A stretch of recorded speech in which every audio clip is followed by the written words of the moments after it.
এত সুন্দর কিউট পাখিটা কোথা থেকে পেলাম জানো বন্ধুরা? তোমাদের করা পাখির ওষুধ সম্পর্কে কিছু প্রশ্নের উত্তরও কিন্তু আজকের ভিডিওতে দেব। সাথে থাকছে বিশাল বড় একটা কল্যাণের ভিডিও, যেখানে থাকছে অনেক পাখি। নমস্কার বন্ধুরা, আমি অভিষেক মোদক রুদ্র, তোমরা দেখছো অভিষেক মোদক রুদ্র ব্লগ। আজকের ব্লগটা শুরু করার সাথে সাথে এতগুলো কথা যখন তোমাদের দিয়েই দিয়েছি, এতগুলো দায়িত্ব যখন নিয়ে নিয়েছি, তাহলে এইটুকু ব্লগের মধ্যে গোটাটা তো আমাকে দেখাতেই হবে। সেই জন্য সকালবেলা কিন্তু তাড়াহুড়োটা আমার লেগে গেছে। আজকে আমার বন্ধুদের করা কিছু প্রশ্নের উত্তর দেওয়ার চেষ্টা করব। আর তোমাদেরকে কিন্তু অবশ্যই বলেছি, যখন ঘুরিয়ে নিয়ে আসবো একটা সুন্দর জায়গা থেকে, আমাদের স্বপ্নের জায়গা থেকে, সেই জায়গাটাই অবশ্যই নিয়ে যাবো। আমরা যারা পাখি ভালোবাসি তাদের কাছে তো ওটা সত্যি স্বপ্নের জায়গা। মনে করো কোনো একদিন সকালবেলা ঘুম থেকে উঠেই দেখছো তোমার হাতের কাছে একটা পাখি এসে তোমাকে ডাকছে, তাহলে তোমার মনটা কিরকম লাগবে? সেরকম কিন্তু আনন্দ হবে ওই জায়গা থেকে ঘুরে আসতে। আমার কাছেও কিন্তু এটা বিশাল বড় সারপ্রাইজ ছিল। আমিও ভাবতে পারিনি আমি সেই জায়গায় যেতে পারবো। আমি তো তাড়াহুড়ো করছি দোকানে যাওয়ার জন্য। তোমরা আমাকে বলেছো হয় ফিঞ্চ, না হলে জাভা, না হলে বদ্রি পাখি আনতে। তো এই তিনটে পাখি দেখতে যাচ্ছি, যেটা পছন্দ হবে সেটা নিয়ে আসবো। কিন্তু দোকানে পাখি নিতে গিয়েছি এরকম কাণ্ড ঘটবে আজকে আমি তো ভাবতেই পারিনি। তাড়াহুড়ো করে সমস্ত কাজগুলো কমপ্লিট করছি, কারণ রায়গঞ্জ যেতে হবে। রায়গঞ্জে তো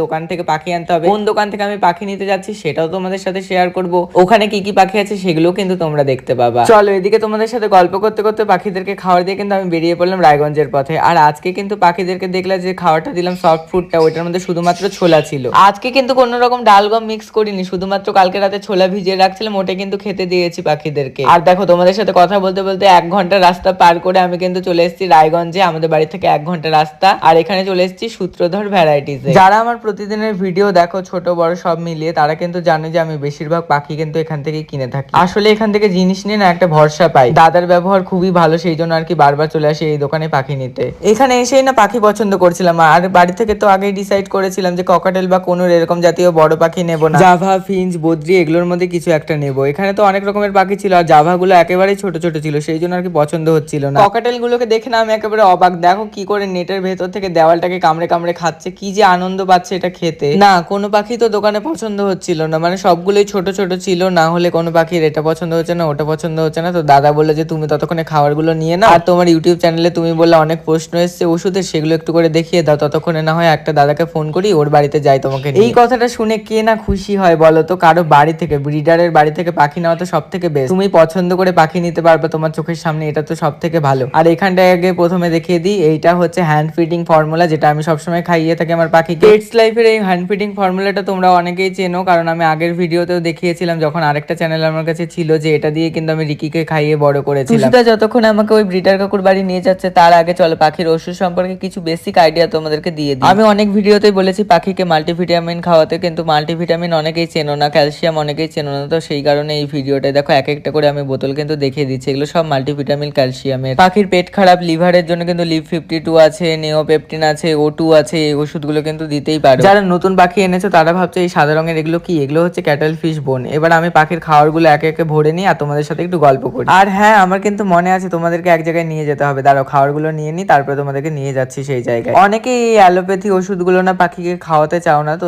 ওটার জন্য একটা ব্যবস্থা আছে। হোমিওপ্যাথিতেও প্রচুর ওষুধ আছে যেগুলো পাখিকে দেওয়া যায়। আর সেটাও যদি না খাওয়াতে চাও, তার জন্য তো এই যে ক্যাটেল ফিশ বোন আছে, ক্যালসিয়াম ব্লক আছে, এগুলো যদি দাও তাহলে তো ওষুধের দরকারই পড়ে না। আমি যদি পার্সোনালি জিজ্ঞেস করো, তাহলে ওষুধ দেওয়ার থেকে এই ন্যাচারাল জিনিস খাইয়ে পাখিকে বড় করাটা সব থেকে বেস্ট হয়। খাঁচার মধ্যে দেখেছো এগুলো কি বলো তো? এটা কিন্তু আমি উত্তর বলবো না যে এই জিনিসটা কি, এটা কিন্তু তোমাদের কমেন্টে বলতে হবে এগুলো কোন পাখি, এটার নাম। আর এই পাখিগুলোর প্রাইস বলেছিল 3000 টাকা কি 4000 টাকা এরকম সামথিং। এই পাখিগুলোর নাম কি তোমাদের কিন্তু বলতে হবে কমেন্টে। যারা এতক্ষণ ধরে ভিডিওটা দেখছো আমার, প্লিজ কমেন্ট করে বলো, দেখবো কার কার উত্তর ঠিক হয়। আর সবাই কমেন্টে লিখবা তোমাদের কোন পাখি প্রিয়। আমার যেমন ককাটেল পাখি সব থেকে প্রিয়, তারপরে বদ্রি। আর তোমাদের কোনটা অবশ্যই কমেন্টে জানাবা। আর আমরা কিন্তু বেরিয়ে পড়লাম স্বপ্নের দুনিয়ায় যাওয়ার জন্য। আমরা যারা পাখি ভালোবাসি তাদের কাছে সত্যি স্বপ্নের দুনিয়া। আমরা তো এরকম একটা জায়গায় খুঁজি বা এরকম জায়গা বানাতে চাই বাড়িতে। কয়েক ঘন্টার জন্য সেই রকম একটা জায়গায় সাক্ষী হতে পেরে খুবই ভালো লাগছে। আর আমরা চলে এসেছি, দেখো কি সুন্দর জায়গাটা। এত বড় জায়গায় এইভাবে খোলাভাবে পাখিগুলো আছে, দেখতেও যেমন সুন্দর লাগছে তেমন কিন্তু আলাদা একটা অনুভূতি। আমার জীবনে এই প্রথম এরকম একটা জায়গায় আসা এবং এর ট্যুর করা। বাংলাদেশি প্রচুর বার্ড লাভারদের আমি ফলো করি এবং তাদের ভিডিও দেখি, তাদের যে সেট আপ গুলো সেগুলো দেখি। এত সুন্দর সুন্দর ওনারা সেট আপ করে। আমাদের ইন্ডিয়াতেও প্রচুর সেট আপ সুন্দর সুন্দর রয়েছে। আর এই সেট আপের ভিতরে দেখো হাড়ির মধ্যে ডিম দিয়েছে, সুন্দর পাখি বসে রয়েছে, এদেরকে হাতে ধরা,